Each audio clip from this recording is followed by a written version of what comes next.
Renovating to add value is the dream. Overcapitalising is the nightmare. And as people try to balance the two, things can go pretty badly wrong. Today's letter is from someone who badly needs more space, so they want to invest by expanding their current house.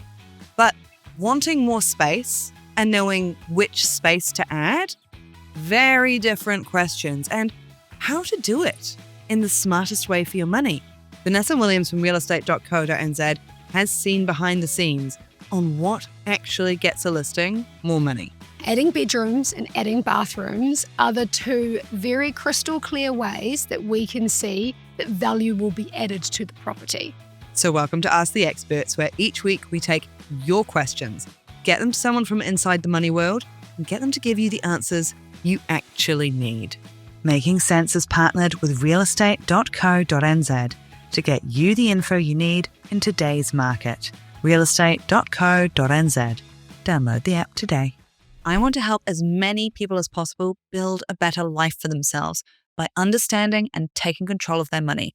You can be part of how that happens. First, make sure you're subscribed wherever you like to listen, whether it's YouTube, Apple Podcasts, or Spotify. And then send your favorite episode to a mate. Then we can all level up with money together, the show grows, and I can keep bringing you the money info that actually moves the dial. All right, welcome, Vanessa. Ready for the letter? I am. Thank you for having me back again. Thanks for coming in. All right. Hi, Francis. I'm planning an extension for our house. I'm getting confused, though, on what will add the most value. We need some extra living space. And I also want an extra bedroom. We currently have 3, want 4. I'd also like another bathroom and toilet. Currently, there's only 1 bath and a separate toilet. We have land, so could extend out and take up some of the garden. We also have underneath the house with heaps of space. It's just dirt right now, which we initially thought could be used. But a builder said it would be cheaper to extend out rather than build under the house. What should we be looking into? How do you renovate a property without overcapitalising? Which quite literally $1 million questions sometimes. And a very long time, depending on the kind of builder that you get. Yes, very much so. So, okay, let's start with expanding the house. Extra bedroom, extra living space, extra bathroom. That's quite a laundry list of things.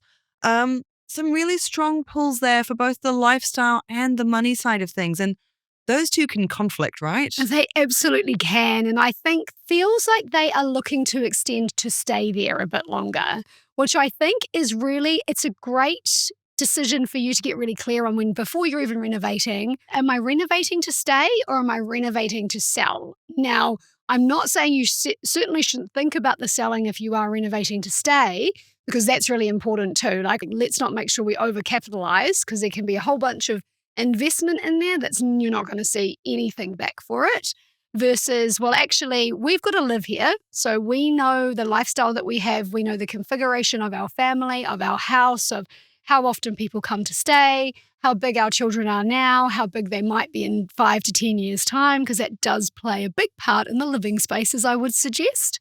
As someone with a couple of bigger humans at home that we still call children, you know, they just take up a bit more room now. And so I think that this person sounds to me like they're looking to renovate to stay, which is great. As we said, let's make that delineation up front and early before you even talk to any builders.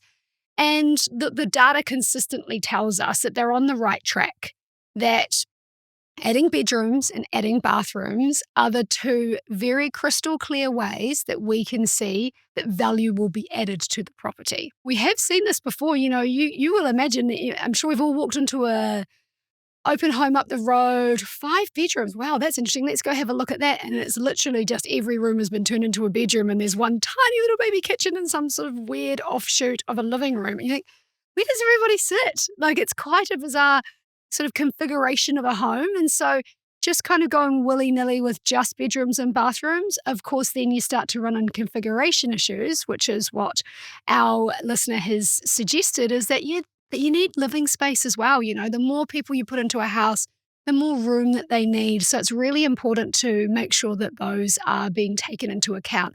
especially if you're looking to stay. And if you're thinking about, look, this is a pretty good house for the next 5-ish, maybe 10-ish years' time, then think about what you like that lifestyle to look like in 10 years' time. Know how much space you need to be able to achieve that. And then also think about those crystal clear metrics that we do know move the property market, which is number of bedrooms and number of bathrooms. I think it's a really good delineation you've made there on the renovating to sell versus renovating to stay. I hadn't thought about it quite that clearly before. Um, would I be right in thinking that that delineation, if you're renovating to stay, then it's, yes, of course, it's still a financial decision, but it might be something where you're willing to wait a little longer for values to move. It's more of a longer term investment, whereas renovating to sell, you might be looking more for an immediate payoff and trying to put in not too much and get as much payback as you can. Of course, absolutely. So you would make different decisions if you were looking to renovate to sell. As an example, you would want to make the space as neutral as possible. So you would want to make it where any buyer walking in could see themselves in your home, go, oh, we could put that there, we could add this here, we could do that there. And you do that with very basic neutrals, very clean living, perhaps mid-range tapware or appliances. And you would also think about it from, if we are looking for adding the value to sell, we want to make sure that, look, that, those key pieces like bedrooms and bathrooms, that they're really sturdy, but how do we do those in the most cost-effective way possible? If you're looking to stay, you might go, you know what? These are a little bit more of an expensive appliance, but we are going to be using them for 10 years. So we don't want to have to replace them after 5 years. We would rather invest a bit more now, know that we are utilizing it, know that that's an investment that we are making for us. And so that is something that you're going to get the use out of. So it's less of a financial decision. That's more of a lifestyle decision. It's the same with house colors. If you really always wanted an orange house, then you're going to stay there, then paint your house orange. You do you, boo. But it's probably not the best decision, doesn't matter how much you love orange, if you're looking to paint it and sell it. Paint can be a really great cost-effective way to be able to lift a space really quickly, make it look fresh and new, and really get it ready for sale. However, the choices that you would make would be far more neutral than if you are looking for it for you. You might choose to have a feature wall. You might choose to have wallpaper, and you might choose something that's a little bit more quirky, more interesting, more fun, something that you love. You might do the kids' bedrooms up because of their stage in lifestyle, as opposed to it just being a spare bedroom. So I think all of those things are really important to take into account, because you're right. These are financial decisions, but again, they're financial decisions for you to utilize the benefit of, which is very different than a financial decision to make the house look sharp, smart, well put together, clean, crisp, ready to sell, that any buyer could walk in and see themselves in your home. So you would make two very different sets of decisions when you are thinking about those investments. If you're looking for property, start with realestate.co.nz, New Zealand's longest standing property site. They've been dedicated exclusively to property since 1996. That's even before Google. Whether you're buying or renting, no other property site gives you as much information. The Market Insights feature lets you view the median asking, sale and rental prices in a suburb for over 1, 3 or even 10 years. Want to know what a property is worth? The estimated sale price range uses the latest sales figures from the real estate industry. Scroll to the bottom of a property listing to discover what it sold for in the past, the council valuation, and what you can expect to pay for it even before you view it. Become the property expert. Download the realestate.co.nz app and make informed decisions fast. So if you were looking at it and we strip it back to the finances for now, and we've said, okay, we've got the lifestyle part sorted, and now we're going to look at it just on the money. What are some things that, broad problematic generalization, almost always add value? What are some things which can be a waste of money too? Time and time again, data tells us that give or take anywhere between, say, 80 to 150 grand, depending on the configuration of your house, You adding a bedroom, you're going to add that amount of value because you're opening up a whole new range of buyers that will see your house as valuable. So if you are looking, I think they said they've got a 3-bedroom home at the moment, they're looking to add a 4th bedroom. Fantastic, because you are opening it up to people who want to have a spare bedroom, who want to have a bedroom for each child if they have 3 children, who perhaps have elderly parents that want to move in and they want to have their own space, or you have a couple that are working from home and they need those offices. You've got a podcaster who wants to add a podcast studio to their house. Who could we be thinking of? Yeah. So, you start to open up that broader market. You start to increase the value of your property. And then you start to think, okay, but if there are more than 1, 2, 3, 4 people living in this house, what does that living look like? Because you did right, and I think this was a really smart question by this listener, is that the living space is really important as well. Again, if you're going to have 2 people who are working from home and then you've got another couple coming in, or there's 4 people in a house, you're going to want a little bit of extra space. If you've got a family with older children, they probably want a PlayStation lounge somewhere away from you, or vice versa. If you've got younger children, you want to have a room that they can play and have their toys out and it's not constantly, in the way all the time. So you start to open up that market. But of course, the livability of the house is really important as well. So good that this got 2 toilets, but again, adding a 3rd one. If you've got a separate toilet and 2 bathrooms, fantastic. You can have a his or hers if it's like our house. We've got a boys and a girls bathroom, or you can have adults and children's bathrooms, or, however you choose to configure your lifestyle. It just gives you more options, and more options typically increases the value of what buyers perceive within your home. I feel like as well, when they were talking about they don't know whether to extend out or under the house.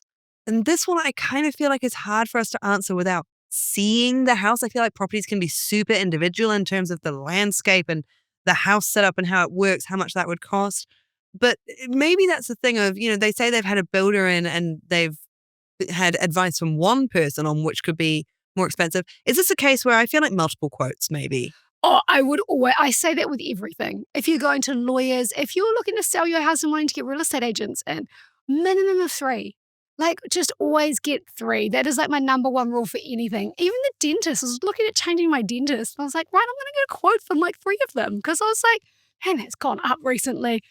But I was sort of it's exactly that. I would highly recommend. Great that you got a builder in. I think it's always good to kind of, if you just I'm just feeling things out. If you're seriously looking at, do I go under? Do I go out?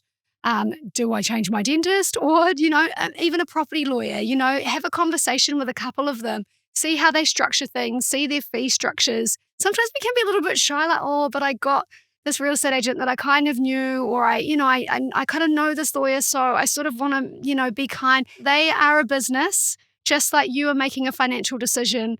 There's nothing, I would just say be transparent. I don't think you have to hide it from anyone, because I think the transparency feels more kind of sinister than it needs to. If you do know a real estate agent or you do know a lawyer and you kind of get a quote from them, absolutely just say, hey, look, I'm just getting a couple more in, I'm happy to share with you feedback and all the rest of it.